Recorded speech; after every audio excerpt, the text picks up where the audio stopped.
বুদম আবে জমজম খুরদা বুদম আবে শুরা কয় খোরাম আবে জমজম খুরদা বুদম আবে শুরা কয় খোরাম বাদশাহী করদা বুদম পাশে বানি কয় কুলম বাদশাহী করদা বুদম পাশে বানি কয় কুলম। কবি বলেন আমি তো জমজমের পানি খাবো, কেন আমি লবণাক্ত পানি খাবো? আমি লবণাক্ত পানি তো জীবনে কোনোদিন খাবো না, জমজমের পানি পান করবো। আবে জমজম খুরদা বুদম আবে শুরা কয় খোরাম বাদশাহী করদা বুদম পাশে বানি কয় কুলম। আমি তো বাদশাহী করবো, চৌকিদারি কোনোদিন করবো না। কথা ঠিক কিনা? কথা বলে বুঝেন, কথা বুঝেন। আমি তো বাদশাহী করবো, চৌকিদারি করবো, জমজমের পানি খাবো, লবণাক্ত পানি খাবো না। কারণ দুনিয়ার জন্য যদি আপনি শিক্ষা গ্রহণ করান তাহলে বুঝা যাব লবণাক্ত পানি খাওয়ার জন্য আপনি আপনার ছেলেকে এই জায়গার মধ্যে দিচ্ছেন। আর যদি নিয়তকে খালেস করিয়া আপনি যদি আপনার ছেলেকে যদি এই জায়গার মধ্যে দিয়ে থাকে, আল্লাহর কসম দিয়ে বলতেছি ওই জমজমের পানি খেয়ে মানুষ যেরকম শিফা হয়ে যায়, কিয়ামতের ময়দানে নবী আলাইহিস সালাতু ওয়াস সালাম যখন আপনাদেরকে হাউজে কাউসারের পানি পান করাবে, তখন এই ছেলের উসিলায় আল্লাহ তাআলা আপনাকে আমাকে হাউজে কাউসারের পানি পান করাবে। বলেন সুবহানাল্লাহ। আবে জমজম খুরদা বুদম আবে শুরা কয় খোরাম বাদশাহী করদা বুদম পাশে বানি কয় কুলম। ও বন্ধুরা আমার, কবি বলেন আমি তো বাদশাহী করবো, চৌকিদার করবো না। আমি জমজমের পানি পান করবো, লবণাক্ত পানি পান করবো না। যারা আমি ছেলেকে এই জায়গার মধ্যে দিলাম বা যে কোনো মাদ্রাসার মধ্যে দিলাম, দেওয়ার আগে আবার নিয়তটাকে খালেস করে নিতে হবে, নিয়তটাকে ঠিক করে নিতে হবে। দুনিয়া অর্জন করার জন্য ছেলেকে দিই নাই, দুনিয়া কামাই করার জন্য ছেলেকে দিই নাই। ছেলেকে একমাত্র দিছি আল্লাহকে খুশি করার জন্য। সদা সর্বদা সর্ব অবস্থার মধ্যে নামাজ পড়ে আল্লাহর কাছে দোয়া করতে হবে, আল্লাহ গো আমার এই ছেলেকে হাফিজে কোরআন বানাই দিও। আল্লাহ আমার এই ছেলেকে বড় আলেম বানাও, আমার ছেলেকে মুহাক্কিক আলেম বানাই দাও, আমার ছেলেকে মুফতি সাহেব বানাও, আমার ছেলেকে মুহাদ্দিস বানাও, আমার ছেলেকে শাইখুল হাদিস বানাও, আমার ছেলেকে এই জমানার জুনায়েদ মুক্তাদি বানাই দাও, আমার ছেলেকে এই জমানায় বড় বড় ওলি আল্লাহ যারা আছে তাদের মতো বানাই দাও। আল্লাহর কসম করে বলতেছি, নবী আলাইহিস সালাতু ওয়াস সালাম বলেন মা বাপ হাত উত্তোলন করিয়া দোয়া করতে দেরি, আল্লাহ বান্দার জন্য দোয়া কবুল করতে দেরি করেন না। মা বাপ দোয়া করতে দেরি, আর বান্দার জন্য ছেলের জন্য দোয়া কবুল করতে দেরি করেন না। ও বাবাজিরা, আমরা মনে রাখবো কয়দিন আমি আমার ছেলের জন্য দোয়া করছিলাম, কয়দিন আমি আমার ছেলের জন্য হাত উত্তোলন করে আল্লাহর দরবারে কাঁদছিলাম।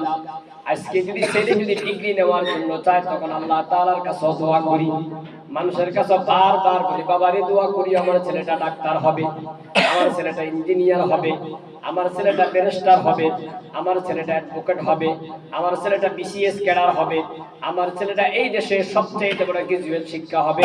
তোমরা একটু খাস করে দোয়া করিও। কিন্তু কোনদিন মানুষের কাছে তো দোয়া চান না আমার ছেলেটা যাতে হাফেজে কোরআন হয়, আলেম হয়, মুফতি হয়, মুহাদ্দিস হয়, মুফাসসির হয়, মুহাক্কিক হয়, মুদাক্কিক হয়। আল্লাহ তাআলা যেন তাকে বড় আলেম হিসেবে, একজন আল্লাহওয়ালা হিসেবে আল্লাহ তাআলা যেন আমার ছেলেকে কবুল করেন। এই জন্য আপনি কয়দিন মানুষের কাছে দোয়া চাইছেন, কয়দিন আপনি আল্লাহ তাআলার কাছে দোয়া করছেন? অনেকে আসিয়া বলেন হুজুর আমার ছেলে তো পড়ালেখা মনে থাকে না। আমি আপনাকে বলবো কয়দিন আপনি আপনার ছেলের জন্য দোয়া করছেন?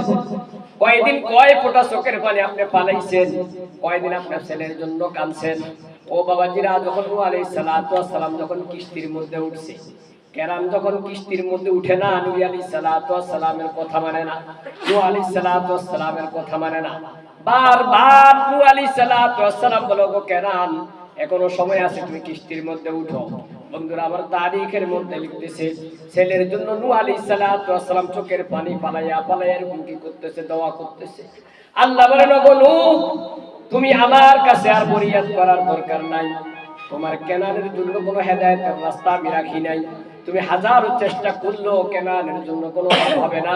আমি তোমাকে যেই হুকুম দিছি সেই হুকুম মোতাবেক চলো, কিস্তির মধ্যে চলতেছ চলো, যেখানে যাওয়ার জন্য আল্লাহ তাআলা তোমাকে হুকুম করছে সেই জায়গার মধ্যে যাইবা। কিন্তু তোমার ছেলেকে হাজার তুমি বুঝাইবা, তোমার ছেলে কোনোদিন বুঝার জন্য চেষ্টা করবে না। ও বন্ধুরা আমার, নবী আলাইহিস সালাতু ওয়াস সালাম হযরত নূহ আলাইহিস সালাতু ওয়াস সালাম ছেলের জন্য বারবার দোয়া করছে, কিন্তু আল্লাহ সুবহানাহু ওয়া তাআলা কেনানকে মুসলমান বানাবে না। কেনান এই জন্য বলে আমার কিস্তির মধ্যে উঠার কোনো প্রয়োজন নাই, ওই বিশাল পাহাড়ের মধ্যে আমি আশ্রয় গ্রহণ করব। নূহ আলাইহিস সালাতু ওয়াস সালাম বলেন, ওগো কেনান, আজকে তুমি পাহাড়ের মধ্যে আশ্রয় গ্রহণ করলেও থাকতে পারবা না। কেনান বলে এতটুকু পানি কিন্তু উঠবে না, আপনি কোনোদিন টেনশন করেন না।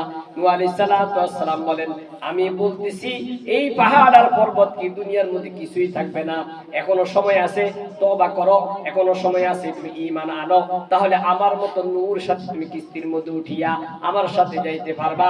আল্লাহ বলেন, ওগো নূহ, তোমার ছেলে তোমার কথা শুনবে না, আমি তো তার কপালে হেদায়েত রাখি নাই, এই জন্য তুমি তাকে বারবার ডাকি কোনো লাভ নাই, তারপর তুমি কি করে চলে যাও। ও বাবাজিরা, নূহ আলাইহিস সালাতু ওয়াস সালাম আগায় আর পিছনের দিকে তাকাইয়া তাকাইয়া তার ছেলের দিকে তাকায়, কত মুহাব্বত ছেলের জন্য দেখছেন, কথা বলে কত মুহাব্বত। আপনি আমি যদি সেই মুহাব্বত নিয়া আল্লাহ সুবহানাহু ওয়া তাআলার দরবারে যখন ফরিয়াদ করি, কান্দি, আল্লাহ আমার ছেলেকে তুমি হাফেজে কোরআন বানাও, আল্লাহ আমার ছেলেকে তুমি আলেম বানাও, আমার ছেলেকে তুমি মুহাদ্দিস বানাও, আমার ছেলেকে শাইখুল হাদিস বানাও, আমার ছেলেকে একজন মুফতি সাহেব বানাও, আমার ছেলেকে আল্লাহওয়ালা বানাও, আমার ছেলের উসিলায় পুরো এলাকার মধ্যে হেদায়েতের জরিয়া বানাই দাও। এই দোয়াটি যখন আল্লাহ তাআলার কাছে করবেন, আমার বাবাজিরা, আমাদের আকাবের আসলাফেরা বলছেন, বান্দার জন্য দোয়া করতে দেরি আর ওই বান্দার ছেলের জন্য আল্লাহ তাআলা দোয়া কবুল করতে দেরি করবেন না। সুবহানাল্লাহ। শুধু দোয়া করতে যে কোন সুযোগ হয় আল্লাহ তাআলার কাছে দোয়া করবেন ছেলের জন্য। এইজন্য আল্লাহ বলেন, ইয়া আইয়ুহাল্লাযীনা আমানু কু আনফুসাকুম ওয়া আহলিকুম নারা। আল্লাহ বলেন, তোমাদের পরিবার পরিজন যারা আছে তাদেরকে জাহান্নামের আগুন থেকে বাঁচাও। আমার বাবাজিরা, ছেলেদেরকে স্কুলে দিলেন, মাদ্রাসায় দেন নাই, কলেজের মধ্যে দিলেন, বা সিটির মধ্যে দিলেন, মাদ্রাসার মধ্যে দেন নাই, কোনো অসুবিধা নাই। আপনার ছেলে যদি আপনার কথা শুনে 5 ওয়াক্ত নামাজকে সঠিকভাবে আদায় করে, কোরআনে কারীমের যদি তেলাওয়াত করে, কোরআনে কারীমকে যদি শিক্ষা গ্রহণ করে, কোরআনে কারীম মোতাবেক চলার জন্য চেষ্টা করে, আপনি যদিও দুনিয়ার শিক্ষা গ্রহণ করাইলেন, তারপর আখিরাতের মধ্যে বাঁচার কিন্তু উপায় আছে। আর যদি আপনার ছেলেকে দুনিয়ার শিক্ষা গ্রহণ করাইলেন, নামাজও পড়ে না, রোজাও রাখে না, হজও করে না, যাকাতও দেয় না, আপনার কথাও শুনে না, আপনার স্ত্রীর কথাও শুনে না, সকালবেলায় কোথায় চলে যায় আপনার কোনো খবর নাই, বিকালবেলায় কোথায় থেকে আসে তাও আপনার খবর নাই, বিকালবেলায় চলে যায় আর রাত্রে কোথায় থেকে তার কোনো আপনার কোনো খবর নাই। ও বান্দা, দুনিয়া থেকে যাইবা, আল্লাহ যখন তোমাকে জিজ্ঞাসা করবে, তখন তুমি তোমার ছেলের জন্য কি উত্তর দিবা? উত্তর দেওয়ার কোনো রাস্তা নাই। যে কোনো মুহূর্তে আল্লাহ যদি জিজ্ঞাসা করে, আপনি আল্লাহ তাআলার সামনে দুনিয়ার মতো মিথ্যা কথা বলার কোনো সুযোগ নেই, আছে কিনা বলেন? আছে? বলতে পারবেন? কোনদিন সম্ভব? কোনদিন কিনা সম্ভব না। এই জন্য আমার বাবাজিরা বলতে চাই, আজকে যে নূর মোহাম্মদ ভাইয়ের ছেলেটা মাত্র 10 মাসে হেফজ শেষ করছে, এর চাইতে বড় খুশি পৃথিবীর বুকে আর কিছু আছে? কথা বলেন। আর আল্লাহর কোরআনের মুজিজা এটা, আল্লাহর কোরআনের মুজিজা এটাই। আল্লাহর কোরআনকে যে পড়তে চায়, আল্লাহ তাআলা বলেন, অত তাড়াতাড়ি আমি আল্লাহ তাআলা বান্দার জন্য কোরআনে কারীমকে সহজ করে দিব। সুবহানাল্লাহ। ওয়ালাকাদ ইয়াসসারনাল কুরআনা লিযিকরি ফাহাল মিন মুদ্দাকির। আল্লাহ বলেন, কোরআনকে আমি বুঝার জন্য, কোরআনকে শিখার জন্য আমি আল্লাহ তাআলা অত্যন্ত সহজ করে দিছি। বান্দা শুধু পড়বে আর কোরআনে কারীমের তেলাওয়াত করার দ্বারাই আমি আল্লাহ তাআলা তার কলবের ভিতরে সেটা ঢুকাইয়া দিই। কলবের ভিতরে ঢুকেই দিই, বান্দা শুধু পড়তেই থাকবে আর মেহনত করতে থাকবে। আমি আল্লাহ তাআলা নিয়ে জিম্মাদারিতে এটাকে হেফজ করার জন্য আমি আল্লাহ তাআলা সবকিছু জিম্মাদারি নিয়ে নিছি। বলেন সুবহানাল্লাহ। বন্ধুরা, আমার নবী আলাইহিস সালাতু ওয়াস সালামের প্রতি যখন এই কোরআনে কারীম নাযিল করে, এখন নবী আলাইহিস সালাতু ওয়াস সালাম স্বাভাবিকত আমরা দুনিয়াতে যেভাবে শিক্ষা গ্রহণ করতেছি, নবী আলাইহিস সালাতু ওয়াস সালাম তো এই মানের কোনো শিক্ষা গ্রহণ করেন নাই। নবী আলাইহিস সালাতু ওয়াস সালাম মনে মনে চিন্তিত, এই কোরআনে কারীম কিভাবে আমি কি করব, হেফজ করব। হযরত জিবরাইল আলাইহিস সালাতু ওয়াস সালাম আসিয়া আমার প্রতি কোরআনে কারীম নাযিল করতেছেন, আর এই কোরআনে কারীম আমি কিভাবে কি করব, শিখব, এইটাকে তো আমার বুঝার কোনো উপায় নাই। আল্লাহ বলেন, ওগো নবী, তোমার পড়া লাগবে না, আমি আল্লাহ তাআলা আমার নিজ কুদরতে তোমার জেহেনের মধ্যে তোমার সিনার ভিতরে আমি আল্লাহ তাআলা কোরআন কারীমকে আমি সেই জায়গার মধ্যে দিয়া দিলাম। বলেন সুবহানাল্লাহ। ও বন্ধুরা আমার, আপনার ছেলে যখন এখানে পড়ে, আপনার ছেলে যখন মাদ্রাসায় পড়ে, এই কোরআন কারীম বান্দা যখন শিখার জন্য ইচ্ছা পোষণ করতেছে, মাত্র 10 মাসের মধ্যে আল্লাহ তাআলা ছেলেকে হাফিজ কোরআন বানাই দিয়েছে। বলেন সুবহানাল্লাহ। বন্ধুরা আমার, গতকাল ফেসবুকের মধ্যে আসছে মাত্র 3 মাসে এক মেয়ে কি করছে, হিফজ কোরআন শরীফ শেষ করে আনছে। বলেন সুবহানাল্লাহ। এটা আল্লাহ তাআলার কোরআন কারীমের মুজিজা। কারণ দুনিয়ার কোন গ্রন্থকে এইভাবে মুখস্থ করা ওদের কোনদিন কিনা সম্ভব না, কিন্তু কোরআনে কারীমকে মুখস্থ করে এটা সম্ভব। কোরআনে কারীম এক আয়াত পড়বে আর আল্লাহ তাআলা একটা তালা তার জন্য কি করে উপরে উঠাইবে। এইভাবে কোরআনে কারীমের তেলাওয়াত শেষ, যেখানে আয়াতের শেষ সেখানে তার উঠাও কি হবে, শেষ। সুবহানাল্লাহ কবেন না? এত বকিল আপনারা, আমরা সুবহানাল্লাহ বলতে চাই না, কারণ মনে হয় জানি খুব কষ্ট হইতেছে আমাদের। ও বন্ধুরা আমার, এইভাবে কোরআনে কারীম শিক্ষা গ্রহণ করিয়া যদি আমরা যাইতে পারি, আমার জন্য আপনার জন্য আল্লাহ তাআলা সেই ব্যবস্থা রেখে দিবেন। বলেন সুবহানাল্লাহ। এখন আসেন, ছেলে একবারে কোরআন কারীমের আয়াত শেষ করছে, এত তালা মনে করে উপরে উঠে গেছে। এখন ছেলের মা বাপ কোথায় যাবে? আল্লাহ বলবেন মা বাপের কারণেই তো ছেলে এটা হেফজ করছে, এই জন্য তার মা বাপকেও তাদের সাথে স্থান দিয়ে দাও। বলেন সুবহানাল্লাহ। এখন তাদেরকে সেই জায়গার মধ্যে আল্লাহ তাআলা কি করবে, স্থান দিয়ে দিবে। কেন? ওই ছেলে এরকম হেফজ করছে, কোরআন কারীমকে বুকে ধারণ করছে, সিনার ভিতরে কি করছে, ধারণ করছে। এই জন্য আল্লাহ সুবহানাহু ওয়া তাআলা, আল্লাহ তাআলার কুদরতে ছেলের জেহেনের মধ্যে, সিনার মধ্যে কোরআন কারীমকে আল্লাহ তাআলা কি করছেন, ঢুকাই দিয়েছেন। এই জন্য আমি আপনি যদি আমার ছেলেকে যদি এখনো সিদ্ধান্ত না নিই, আমার নূর মোহাম্মদ ভাই বলছে আমার যদি 2টা সন্তান থাকে, দুটোটা সন্তানকেই চেষ্টা করব মাদ্রাসায় দেওয়ার জন্য।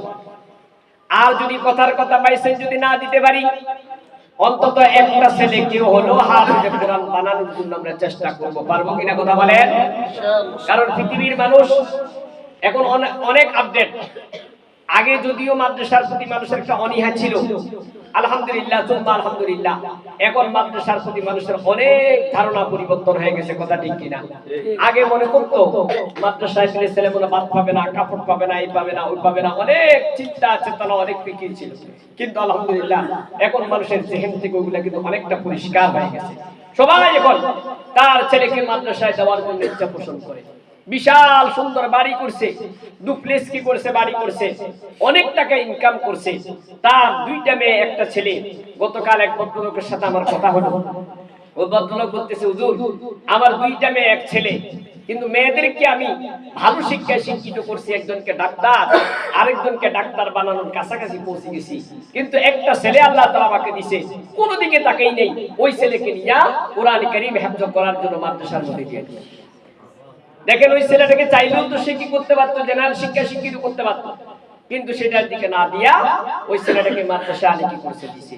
আমি আপনি যদি নিয়তকে খালেস করিয়া আমার ছেলে আর মেয়েদেরকে যদি মাদ্রাসায় দিই, তাহলে দেখবেন ইনশাআল্লাহ এই ছেলে এবং মেয়ের কারণে একদিন আপনি জান্নাতে যাওয়ার জন্য আল্লাহ তাআলা আপনার জন্য ওই রাস্তাকে অত্যন্ত সহজ করে দিবেন, যাতে করিয়া আপনি জান্নাতে যাইতে পারেন। সেই রাস্তা আমার আপনার জন্য অত্যন্ত ক্লিয়ার হয়ে যাবে। সুতরাং এই জন্য খেয়াল রাখবেন।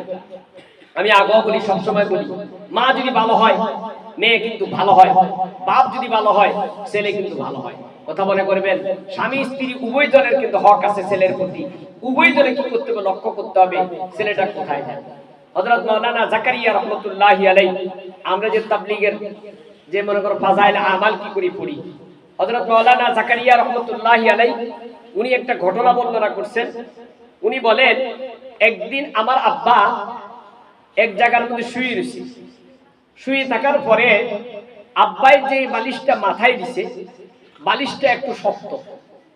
আব্বু আবার নরম বালিশকে পছন্দ করেন। তো আমি আমার যে বালিশটা আছিল, বালিশটা অত্যন্ত নরম। ওনার ছেলে বলতেছে, আমি আমার বালিশটাকে আনিয়া আমার আব্বুকে বলতেছে, আব্বু ধরো আমার বালিশটা তুমি কি করে নিয়ে যাও। হযরত জাকারিয়া রাহমাতুল্লাহি আলাইহি কোনো কথা বুঝে ওঠার আগেই ছেলেকে একটা থাপ্পড় মারল। ছেলেও বুঝতে পারতেছে না কেন কেন আমাকে মারল, মারার কারণটা কি। হযরত জাকারিয়া রাহমাতুল্লাহি আলাইহি জিজ্ঞাসা করলেন, ছেলে আব্বা জান আমাকে মারলেন কেন? মানার কারণটা কি আমি তো কোনো কিছু বুঝি পাই না। হযরত জাকারিয়া রাহমাতুল্লাহি আলাইহি বলেন, এখনই তুমি তোমার দিকে নিসবত করি আমার বালিশ বলতেছো। আমার তো পৃথিবীতে কোনো শব্দ নাই, পৃথিবীর যাহা কিছু আছে সব কিছু তো একমাত্র আল্লাহই দিয়েছে। তোমাকেও আল্লাহ বানাইছে, আমাকেও আল্লাহ তাআলা বানাইছে, সবাইকে আল্লাহ তাআলা বানাইছে। আল্লাহ তাআলার দিকে নিসবত করিয়া কোনো কথাবার্তা বলতে হবে, আমার দিকে নিসবত করিয়া কোনো কথা বলা যাবে না। এটা বললেই তোমার মধ্যে অহংকার চলে আসবে, তোমার ভিতরে অহংকার আসবে, গর্ব আসবে। আপনার ছেলে যদি হাফেজে কোরআন হয়, আপনার ছেলে যদি আলেম হয়, আপনার ছেলে যদি মুহাদ্দিস আর মুফতি সাহেব হয়, মানুষের কাছে বলবেন বাবা যান আমার জন্য দোয়া করবেন, আল্লাহর ফজল করমে আমার একটা ছেলেকে আল্লাহ তাআলা হাফেজে কোরআন হওয়ার জন্য তৌফিক দান করেছেন, এই কথা চাইবেন। তাহলে হবে কি, আপনার ছেলের জন্য আপনি কি করলেন, দোয়া চাইলেন, আর আল্লাহ তাআলার কাছে শুকরিয়া কি করলেন, জ্ঞাপন করলেন। এই জন্য আমি আপনাদের কাছে সবিনয় অনুরোধ করব, আপনি এখনই সিদ্ধান্ত নেওয়া আপনার ছেলে মেয়েকে আপনি কোথায় দিবেন, সেই দৃষ্টিকোণ থেকে আপনি কি করবেন, খেয়াল করবেন। আর সাথে সাথে এই নূর মোহাম্মদ বাড়ির ছেলে যেটা আজকে হেফজ শেষ করছে তার জন্য আপনি কি করবেন, দোয়া করবেন। এবং সাথে সাথে যারা আজকে কোরআন কারীমের সবক নিছে, হেফজের